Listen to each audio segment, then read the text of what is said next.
जय हिंद साथियों, I hope आप सब अच्छे हो और अपनी तैयारी अच्छे से कर रहे होगे। इस वीडियो में हम बात करें बीएसएफ एससीएम एंड एसआई की जो आपके फिजिकल है वो चल रहे हैं। कल आपका जो है फर्स्ट फिजिकल था, लेकिन कल जो फिजिकल था वो सिर्फ बीएसएफ के जो फिजिकल सेंटर है उन पे फिजिकल था। हालांकि आपका जो अब फिजिकल सेंटर है वो धीरे धीरे सब पे स्टार्टिंग हो गया है। आज जो है दूसरा डे है फिजिकल का।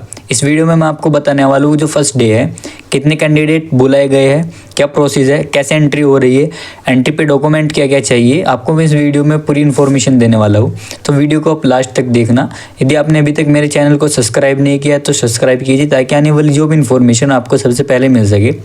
आइए चलो हम बात करते हैं सबसे पहले कि सबसे पहले आपकी एक बात मैं बता दूँ आपका इस बार जो कंपटीशन है वो बहुत कम रहने वाला है, क्योंकि आपके जो फिजिकल सेंटर पे बच्चे हैं वो बहुत प्रेजेंट नहीं हो रहे हैं, बहुत कम प्रेजेंट हो रहे हैं। मतलब कि आप मान सकते हैं जैसे आपको 500 कैंडिडेट एक डे बुलाए हैं। जैसे कल था एक फिजिकल सेंटर है, उस पर जो है 600 कैंडिडेट बुलाए थे, लेकिन जो फिजिकल पे कैंडिडेट प्रेजेंट हुए वो कुल 207 कैंडिडेट प्रेजेंट हुए। तो आप समझ सकते हैं, तो आपका जो है वो आप इसी हिसाब से देख सकते हैं कि कितना कैंडिडेट प्रेजेंट हो रहे हैं और कितने एब्सेंट हो रहे हैं।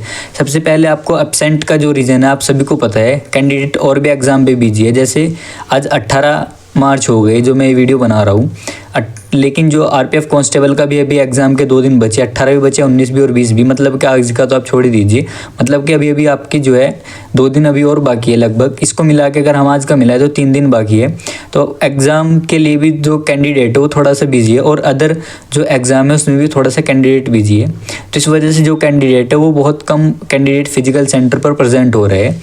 तो जितने भी कैंडिडेट इस एग्ज़ाम के लिए तैयारी करना चाहते हैं या फिर जो कर रहे हैं, तो उनके लिए बहुत अच्छा मौका है, क्योंकि आपकी जो एक सीट है वो कंफर्म हो सकती है। क्योंकि जो कंपटीशन लेवल है वो थोड़ा कम हो जाएगा, क्योंकि जब बच्चे फिजिकल में पहुंचेंगे ही नहीं और तो फिर वो पास कहाँ से होंगे। अब पास का रेशियो बताऊँ, पास का भी रेशियो बहुत कम है। जैसे अब फिजिकल सेंटर पर बच्चे पहुँचे 207, चलो हम 200 ले लेते हैं, 200 बच्चे पहुँचे, लेकिन उसमें से जो फिजिकल फाइनली क्वालिफाई होके आ रहे हैं, मतलब कि जिस हाइट चेस्ट और जो उनका रनिंग है वो क्वालिफाई करके आ रहे हैं, तो जो कैंडिडेट आ रहे हैं वो लगभग 40 to 45% कैंडिडेट ही जो क्वालिफाई करके आ पा रहे हैं। आप मान सकते हैं, जैसे आपने सपोज करो आप 200 बच्चे जो कैंडिडेट पर जो है फिजिकल सेंटर पर पहुंचे हैं, उसमें से जो रनिंग क्वालिफाई कर रहे हैं वो लगभग 35 से 45 या फिर 50, बहुत मुश्किल से 50 कैंडिडेट पास कर रहे हैं। अब हम बात करें बैच की, फिजिकल सेंटर पर जो आपके बैच बन रहे हैं, बैच आपके जो बन रहे हैं वो जितने कैंडिडेट प्रेजेंट हुए उसके अकॉर्डिंग वो बैच बना रहे हैं। लगभग आप ये समझे कि आपके जो बैच बन रहे हो 50 से लेकर 60 कैंडिडेट का एक बैच बन रहा है। तो आप इसी हिसाब से ये पैनिक मत होना कि ज़्यादा का बैच बनेगा फिर नहीं। अब हम बात करें आपको जो एंट्री टाइमिंग, सुबह आपको 6 बजे एंट्री स्टार्ट हो जाती है। हालांकि फिजिकल सेंटर पे आपको जो प्रेजेंट होना है वो 5:30 बजे तक फिजिकल सेंटर पर किसी भी तरीके से आप प्रेजेंट हो जाना। हालांकि आप अगर आधा घंटा 1 घंटा लेट जा रहे हो तो ईजिली आपको एंट्री मिल जा रही है, लेकिन आप कोशिश करना कि आप फिजिकल सेंटर पर टाइम से पहले पहुँचे, क्योंकि जब आप टाइम से पहले पहुँच जाओगे तो आपको जो है फिर हेजिटेशन नहीं होगी कि हाँ भाई मैं लेट आ रहा हूँ या फिर नहीं हूँ। तो आप एक फ्रेश माइंड रहोगे। और दूसरी बात, आप जैसे ही फिजिकल सेंटर पर जा रहे हो तो आप बिल्कुल पॉजिटिव माइंड के साथ जाओ कि हमारी रनिंग होगी या नहीं होगी। बहुत से कैंडिडेट तो ऐसे हैं जिनका जो है वो फिजिकल सेंटर पर जा रहे हैं लेकिन उनसे रनिंग नहीं हो पा रही, क्योंकि भाई आपको मैं पहले बताया था, वीडियो भी मैंने कंप्लीट बना दी थी कि आपके फिजिकल होने वाले हैं, लेकिन कैंडिडेट ने जो है अपनी रनिंग जो है वो क्वालिफाई नहीं कर पा रहे। तो क्योंकि क्वालिफाई ना करने का रीज़न सिंपल है, उनकी जो है प्रैक्टिस वो नहीं हो पाई है। तो आपको पॉजिटिव माइंड के साथ जाना है, बिल्कुल निगेटिव मत नहीं होना है कि हाँ भाई मेरे से नहीं हो पाएगी, ऐसा कुछ नहीं है। आपको लास्ट दम तक रनिंग करनी है। अब जैसे आप एंट्री होगी, आपकी एंट्री जो हो रही है, आपको एंट्री टाइमिंग पे आपका एप्लीकेशन फॉर्म का जो प्रिंट आउट है वो होना चाहिए। एक वैलिड आईडी प्रूफ में आप आधार कार्ड, पैन कार्ड या फिर वोटर आईडी कार्ड लेके जा सकते हैं, जिसमें आपकी डेट ऑफ बर्थ, फोटो और आपका नेम मेंशन हो। और उसके बाद आपको एडमिट कार्ड की फ़ोटोकॉपी लेके जाना। ये ध्यान रखना, आप एडमिट कार्ड की 2 फ़ोटोकॉपी ले लेना और एप्लीकेशन प्रिंट आउट की भी आप 2 फ़ोटोकॉपी करा लेना। उसके बाद आपको जो एंट्री मिलेगी, जिस भी सेंटर पर आप जा रहे हैं उस सेंटर पर जो है उनके पास भी जो लिस्ट है वो देख रहे हैं कि इस कैंडिडेट का आज नाम है लिस्ट में या फिर नहीं, यानी कि इसका जो फिजिकल वो आज है या फिर नहीं। आपको इस हिसाब से एंट्री मिल जाएगी। एंट्री मिलने के बाद आपको एक लाइनअप कर दिया जाएगा। लाइनअप करने के बाद आपको जैसे अंदर जाओगे फिर आपको आपका जो है चेस्ट नंबर मिल जाएगा। चेस्ट नंबर मिलने के बाद आपको ग्रुप में डिवाइड कर दिया जाएगा। अंदर जाने के बाद ही आपको पता लगेगा आपको जो कितने का ग्रुप बन रहा है, कल का जो रिव्यू है वो किसी फिजिकल सेंटर पर 50 भी बना है, 55 भी बना है और 60 भी बना है। जैसे जितने कैंडिडेट प्रेजेंट हो रहे हैं उस हिसाब से जो ग्रुप है वो बन रहा है। तो आप ये देख लेना आपके जो फिजिकल सेंटर पर कितने कैंडिडेट प्रेजेंट हुए उस हिसाब से ग्रुप बन रहा है। मैक्स टू मैक्स जो ग्रुप बन रहा है वो 60 कैंडिडेट का ग्रुप बन रहा है। और सबसे मेन बात है, आपको टेंशन नहीं लेनी है, चाहे ग्रुप जो बने वो 150 का भी बन जाए। आपका जो है RFID का यूज़ हो रहा है, यानी कि आपके जो रनिंग में वो चिप का यूज़ हो रहा है फिजिकल सेंटर पर। तो जो किसी किसी फिजिकल सेंटर पर जो है चिप का यूज़ हुआ है, आपको पता है RFID का यूज़ होने से कैंडिडेट का ही बेनिफिट होता है। उसमें ये नहीं होता है कि जो पहला कैंडिडेट है वो आगे लगा है उसको टाइमिंग उसके हिसाब से कैलकुलेट होगी, ऐसा नहीं है। वहाँ पर जैसे ही आप रनिंग करोगे वहाँ पर एक पैड पड़ी होगी, जैसे ही उस पर आपका पैड पड़ेगा तो उस हिसाब से आपकी टाइमिंग कैलकुलेट होगी। चलिए मैं एक बार एक डायग्राम से आपको समझा देता हूँ। आप देख सकते हैं कि आपके जो स्क्रीन पर है वो मैंने एक RFID का जो ग्राउंड है वो लगा दिया है। इस हिसाब से आप जो है अपना RFID का जो एग्जाम्पल है वो बहुत इजीली समझ पाएंगे। सपोज कीजिए आपका जो है ग्राउंड है, RFID का जो ग्राउंड है, आपकी जो स्टार्टिंग पॉइंट है वो यहाँ से होने वाली है। तो स्टार्टिंग पॉइंट आपको ध्यान देना। और आपका जो है, आप सपोज करिए आपके जो ग्रुप में जो है वो 50 कैंडिडेट है, तो 50 कैंडिडेट को जो लाइनअप किया जाएगा वो इधर से किया जाएगा। जो उनका फेस होगा वो इस साइड होगा, क्योंकि जो राउंड के जो चक्कर लगाओगे वो ऐसे करके लगाओगे जो कि आपके लेफ्ट हैंड साइड से होने वाले हैं। तो जब जो फर्स्ट कैंडिडेट है वो आपका, जब फर्स्ट कैंडिडेट का जो पहला पाँव है वो इस पर पड़ेगा, यानी कि जो आपकी चिप पड़ी होगी उस पर जो पहला पैर पड़ेगा, तो उस कैंडिडेट का जो टाइमिंग है वो उस टाइम से कैलकुलेट होना स्टार्ट हो जाएगा। जैसे ही उसका पहला राउंड होगा वो जैसे ही दूसरा राउंड यहाँ पे आके करेगा पहले राउंड को कंप्लीट, तो जब उसका पहला राउंड कंप्लीट हो जाएगा, जब पहला पैर उसका फिनिशिंग वाली पॉइंट पर पड़ेगा, तो जो पहले राउंड का जो टाइमिंग है उसका वो भी कैलकुलेट हो जाएगा। सपोज करिए उसका पहले टाइमिंग आया 1:05 आया, 1 मिनट 5 सेकंड में उसने पहला राउंड लगाया, तो उसका पहला राउंड का जो टाइमिंग है वो भी आ जाएगा। और जब उसका दूसरा राउंड होगा, जब उसका दूसरे राउंड के जब पैर इसी पर पड़ेगा जो कि फिनिशिंग पॉइंट है आपका, जब दूसरा राउंड कंप्लीट हो जाएगा तो जब भी उसका जो टाइमिंग होगा वो भी यहाँ पे आपका उसका कैलकुलेट हो जाएगा। तीसरे राउंड पे भी सेम ऐसे ही है, और फोर्थ राउंड पे भी जैसे उसका फिनिश हो जाएगा वो भी ऐसे ही है। जैसे उसके जो टाइमिंग कंप्लीट हो जाएगी, सपोज करिए उसने 6 मिनट और 6 मिनट उसने जो है वो 28 सेकंड में कंप्लीट कर लिए, तो 6 मिनट 28 सेकंड उसकी जो टाइमिंग है वो मॉनिटर पे शो हो जाएगी, जो कि उनके जो सिस्टम है उसमें सेव हो जाती है। उसके बाद जैसे ही वो अपना सब कैंडिडेट रनिंग करके ग्राउंड खाली कर देंगे तो वो एक सिस्टम से प्रिंट आउट लेके आएंगे, और प्रिंट आउट पे हर एक कैंडिडेट के जो सेपरेट टाइमिंग है उसके जो है चेस्ट नंबर और उसका जो है नेम मेंशन होगा वहाँ पे, और उसके बाद उसकी जो टाइमिंग है कि उसने चारों राउंड कितने टाइमिंग में लगा है वो दिया होगा। तो इसमें जो बेनिफिट है, आप सपोज करिए 50 कैंडिडेट खड़े हैं, लेकिन जो पहला कैंडिडेट था उसके हिसाब से टाइमिंग कैलकुलेट नहीं होगी, उसके हिसाब से सिर्फ उसकी टाइमिंग कैलकुलेट होगी। आपके हिसाब से जो आपकी टाइमिंग कैलकुलेट होगी जब आपका पहला पाँव राइट या फिर लेफ्ट जो हिस्सा भी आपका पाँव पड़ता है, पहला पैर आपका जो है यहाँ पर जो मैट पड़ा होगा स्टार्टिंग पॉइंट पर वो उस पर पड़ेगा, तो उसके बाद ही आपकी जो टाइमिंग है वो कैलकुलेट होगी। तो इस हिसाब से आप देख सकते हैं आपको जो है वो बेनिफिट होने वाला है। हर एक कैंडिडेट को RFID का जो है वो यूज़ जब जैसे होता है तो उसमें जो है वो उसका बेनिफिट होता है। तो आपको ध्यान देना है कि RFID आप ही के बेनिफिट के लिए है। तो यदि आपको समझ में आ गया है कि RFID का क्या यूज़ है तो आप समझ गए होंगे कि आपको जो है RFID का बेनिफिट क्या है।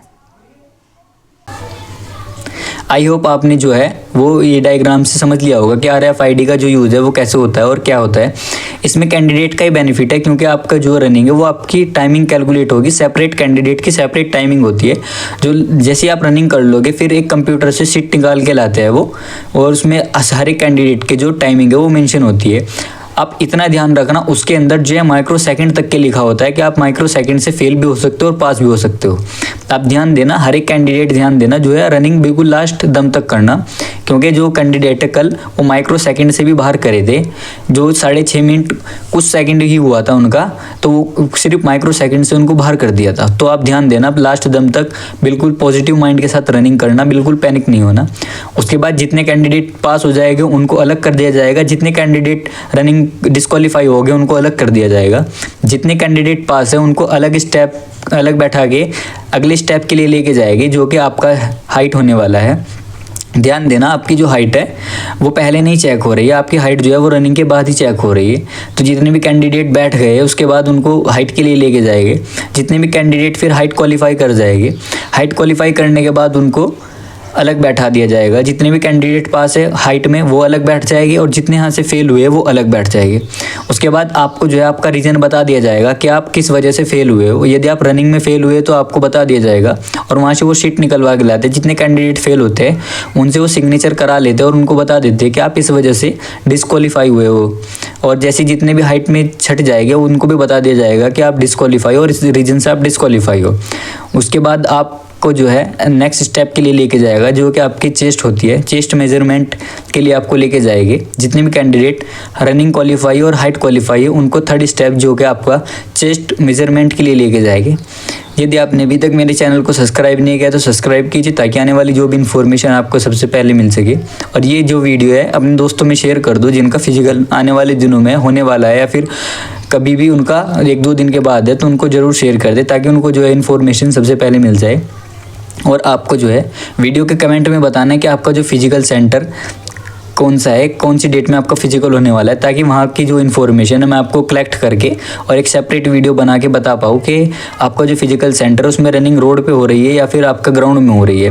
तो आप ज़रूर वीडियो के कमेंट में बताना कि आपका जो फिजिकल सेंटर है कौन सा फिजिकल सेंटर है और कौन सी डेट में आपकी रनिंग होने वाली है, ताकि अगर पॉसिबल हुआ तो मैं इस फिजिकल सेंटर पर प्रेजेंट होकर आपका बिल्कुल लाइव वीडियो बना के आपको वो दिखाऊंगा कि आप समझ पाए कि आपकी जो रनिंग है वो कैसे हो रही है। उसके बाद आपकी हाइट मेजर हो गई। चेस्ट के लिए आपको लेके जाएंगे।